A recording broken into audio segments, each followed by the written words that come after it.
Have you ever felt like you've messed up so badly that there's no way back? Have you ever broken a vow, crossed a moral line, or failed to live up to your spiritual values and thought, "It's over. I've fallen too far"? Welcome back to the channel.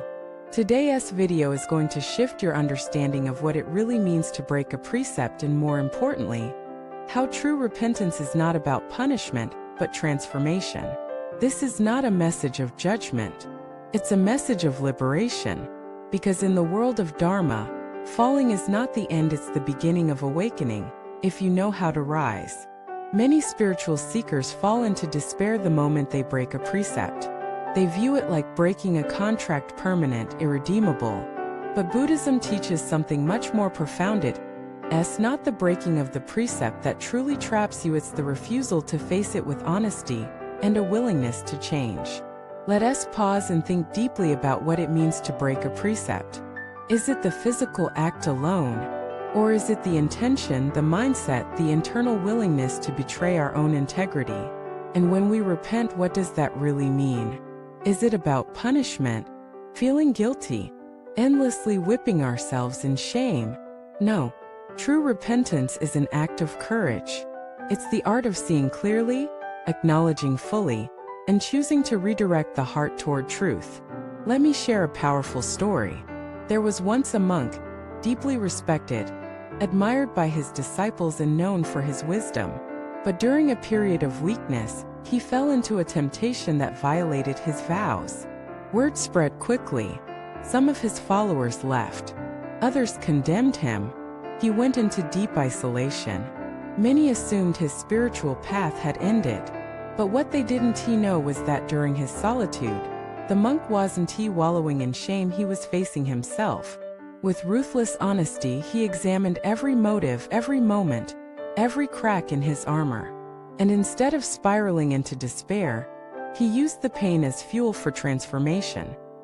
He emerged not with a greater reputation, but with a deeper heart.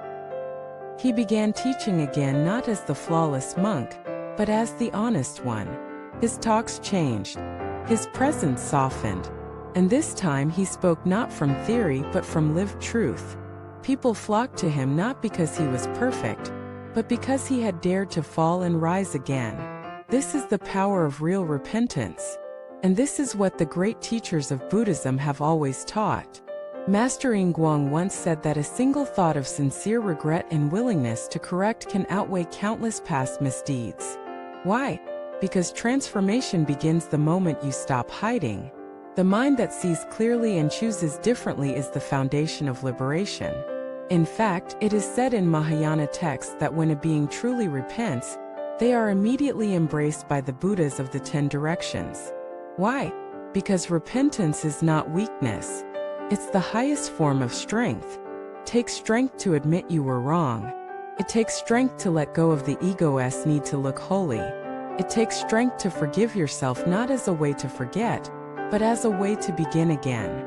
But let us go deeper. What happens inside the mind when we violate a precept?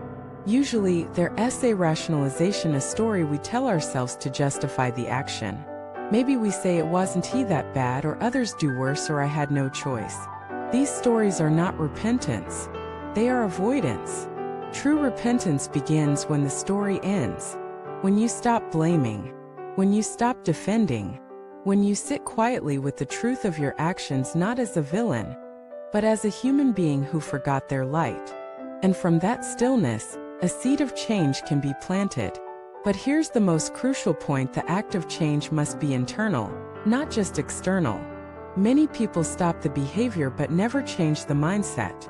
They think avoiding the action is enough. But if the heart still clings to the craving, the precept remains broken in spirit. Real precepts are not just rules, they are mirrors. They reflect who we are in the present. They invite us not to perform goodness, but to embody it. Let us take an example. Say you lie. You catch yourself. You feel guilty. You promise to never do it again. That's the first step. But if, deep down, you still believe that lying is sometimes necessary to protect your ego or advantage, then the root has not been removed. Repentance without inner reform is like washing the surface of a pot. while leaving the poison inside. But when you truly regret, not because you fear punishment, but because you see the disconnection it creates between you and your true self, that's when the Dharma begins to work through you. That's when the precepts stop being external constraints and become internal commitments.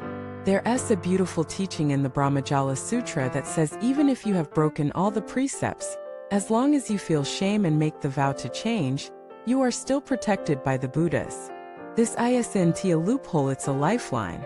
The Dharma was never meant to crush us. It was meant to catch us when we fall. But you must reach for it. You must stop pretending. You must turn your face toward the truth and let it burn away the lies. And this leads to another powerful realization: real spiritual growth doesn't happen when everything is going well. It happens in the moments when you fall and what you choose next. The greatest masters didn't become who they were by avoiding failure. They became who they were by rising after failure again and again. Because each time you fall and rise, your understanding deepens. Your compassion grows. Your pride breaks. And what remains is not a perfect being, but an honest one. And honesty is the soil of awakening. So if you've broken a precept, don't run. Don't hide. Don't beat yourself up. Sit with it. Name it. Feel it. And then do the bravest thing you can do: decide to be different. Not as a punishment, but as a liberation.